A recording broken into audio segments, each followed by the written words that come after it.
এই দেখছো কি, এই যে আমার পুরো বিট কালো সন্ধ্যা শুরু করে দিছে। হ্যাঁ, এই তুমি কি পাগল? এই সাবের লাগে আমার কি হবো? আর এই ঘুষ দিয়ে আমার লাভ কি? হ্যাঁ, ও এখন সত্যি কথা বলছি তো, এই কারণে এমন করে কথা বলতেছো।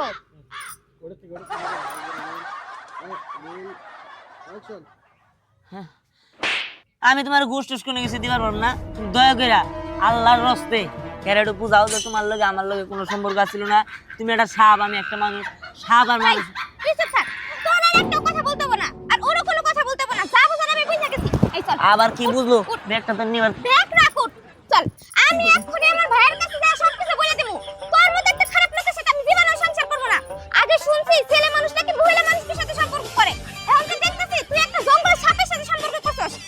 তোর মতো লোকের সাথে সংসার করা আমার জীবনেও সম্ভব না। চল এক্ষুনি চল, আয়। আরে এই যে পাগল হয়ে গেলাম। উফ, মানুষটা যে কই গেল, বাজার সদাই করা লাগবে এর কোনো খবরই নাই। সব দাম। এই যে ভাবি, আমদালে দেখা হয়ে ভালো হইছে। আরে কি ব্যাপার রায়না, তুমি ভাইজানের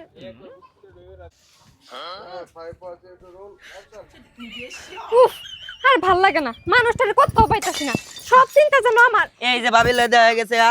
ভাবি শুনেন, এই যে পাগল ছাগল নিয়ে যে সংসার করতেছি, ঠিক আছে, আমার মাথা মনে করো যে শেষ দিছে। আচ্ছা আপনি কোন, আপনার জামাই আছে না?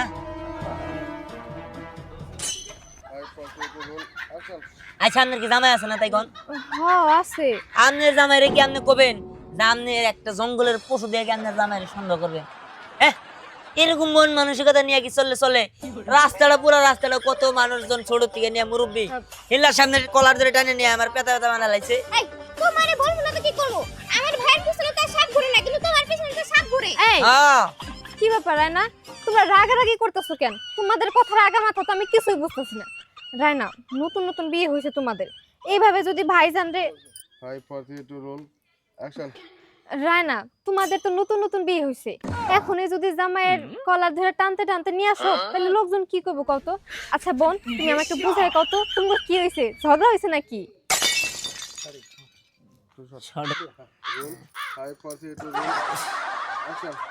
আচ্ছা তোমাদের কি হয়েছে? হ্যাঁ, এখনই যদি নতুন জামাইয়ের এরকম কলার টানতে নিয়ে আসো, তাহলে কেমন হবে?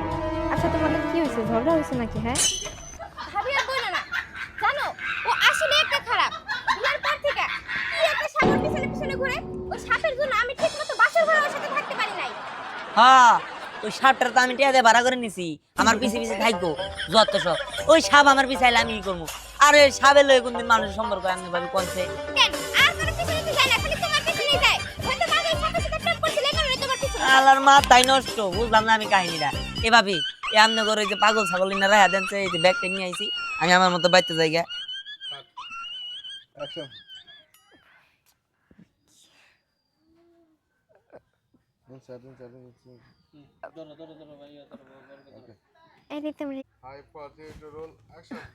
আহা, তোমরা রাগারাগি করো না তো।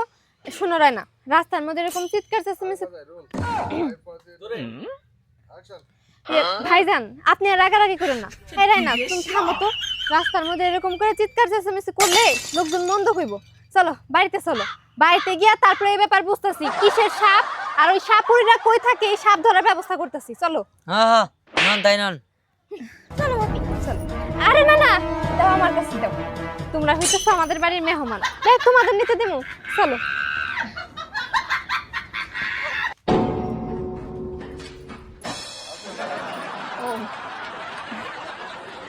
চলো।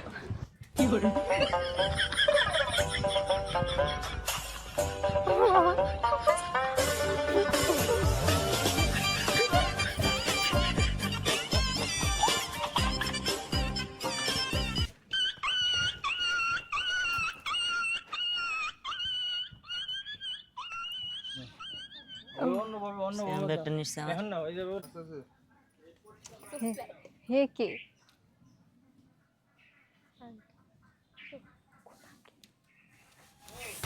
ও ওইটা আমার জাস্ট হৃদয়ের ভিতরে একটা আলোকিতের প্রভাব বয়ে গেছে। কাতর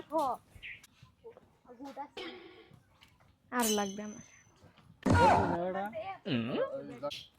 সীমিত টাইট রাখবি ভালো। আরেকটু ভুলে যায় না।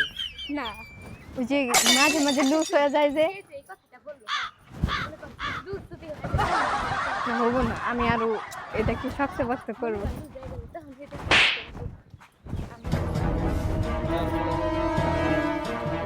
এর বুঝছো হুমায়ুন, জি যেই তো মেম্বারে খারাইতেছি, সেই তো সবাই রে একটা ঈদের লাগবো না? হ্যাঁ মেম্বার সাহেব শুনেন, যেই তো মেম্বারে খারাইতেছি, জনগণের সুবিধা মতো একটা ঈদ ভালো না, হ্যাঁ হুম